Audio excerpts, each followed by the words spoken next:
আসসালামু আলাইকুম। আমি তাসনিয়া, তাসনিয়াস কিচেন থেকে বলছি। আজকে আমি দেখাবো গরুর বট বা বড়ি। এটা খুব সহজে পরিষ্কার করে রান্না করব, সেটাই আপনাদের দেখাবো।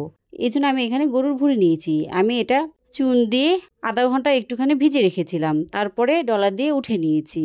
কালো অংশটা উঠে নিয়ে 6 থেকে 7 বার পানি দিয়ে ভালো করে ধুয়ে পরিষ্কার করে নিয়েছি। এবার প্রথমে একটা পাতিলে পর্যাপ্ত পরিমাণ পানি নিয়েছি, তার ভিতরে 2 চামচ লবণ ও 1 চামচ হলুদের গুঁড়া দিলাম, দিয়ে পানিগুলো বলক তুলে নিলাম। এবার এর ভিতরে ভুঁড়িগুলো দিয়ে দিলাম।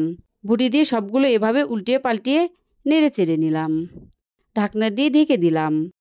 এবার এই ভুঁড়িগুলো 10 থেকে 15 মিনিট ভালো করে একটু বলক উঠিয়ে নিতে হবে। 10 মিনিট পর চুলাটা বন্ধ করে দিলাম। এবার এই ভুঁড়িগুলো এরকম একটা জালিতে নিয়ে নিব। আমি একে একে সবগুলো এভাবে উঠিয়ে নিয়েছি। এবার এটা পুরোপুরি ঠান্ডা হওয়ার জন্য রেখে দিব। আর এই পানিটা ফেলে দিবেন না, এর উপরে কিন্তু ভুঁড়ির তেল থাকে। যখন এই পানিটা ঠান্ডা হয়ে যাবে, এই ভুঁড়ির তেলগুলো সুন্দরভাবে জমে যাবে। এবার আমি এটা ঠান্ডা হওয়ার জন্য রেখে দিলাম। এবার ঠান্ডা হয়ে গেলে ভুঁড়িগুলো কেটে নিব। আপনারা চাকু, বটি বা কেচি যে কোনো কিছু দিয়ে কেটে নিতে পারেন। আমি কেচি ও চাকু দিয়ে কেটে দেখাচ্ছি। আমি এরকম করে মাঝারি সাইজের কেটে নিলাম। আমি এটা 3 সাইজে কেটে নিয়েছি। একটা লম্বা করে, একটা ছোট করে, আর একটা বড় করে আমি 3 সাইজে কেটে নিয়েছি। এভাবে খুব সহজেই কিন্তু ভুঁড়িগুলো কেটে নেওয়া যায়। আপনারা যেরকম সাইজে খেতে চান ঠিক ওই সাইজেই কেটে নেবেন। এবার মাঝারি ও ছোট সাইজটা ডিপ ফ্রিজে রেখে দিব। দেখুন পানির উপরে যে তেলটা ছিল ওটা সুন্দরভাবে জমে গেছে। আমি এটা ভুঁড়ি রান্নার সময় ব্যবহার করব, আর বড়গুলো রান্না করে নিব। এবার প্রথমে ভুঁড়িগুলো আবারও ভালো করে একটু ধুয়ে নিয়েছি।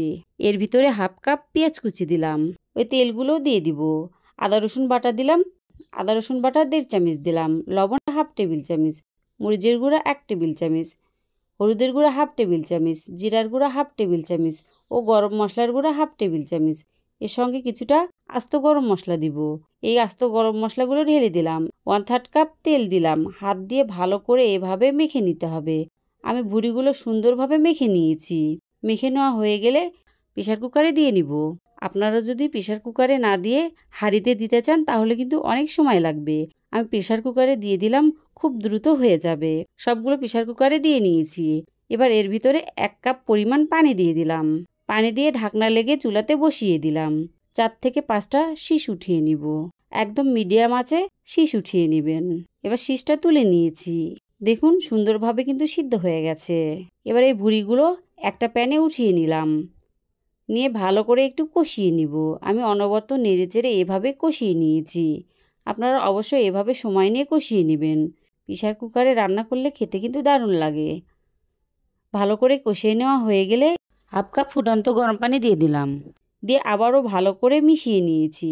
এর ভিতরে স্বাদ অনুযায়ী লবণ দিলাম। 1 চামচ ভেজে রাখা জিরা ও ধনিয়া গুঁড়া দিলাম। দিয়ে আবারও ভালো করে মিশিয়ে নিয়েছি। মিশিয়ে নিলেই রেডি। গরম ভাত বা পরাটা যে কোনো কিছু দিয়ে এই ভুঁড়ি খেতে দারুণ মজা লাগে। আপনারাও এভাবে প্রেসার কুকারে খুব দ্রুত বানিয়ে খেতে পারেন। আমার এই রেসিপি যদি ভালো লেগে থাকে তাহলে আমার চ্যানেলটিকে সাবস্ক্রাইব করবেন। পাশে থাকা বেল বাটনটি বাজিয়ে দিবেন। লাইক, কমেন্ট ও শেয়ার করবেন। আল্লাহ হাফেজ।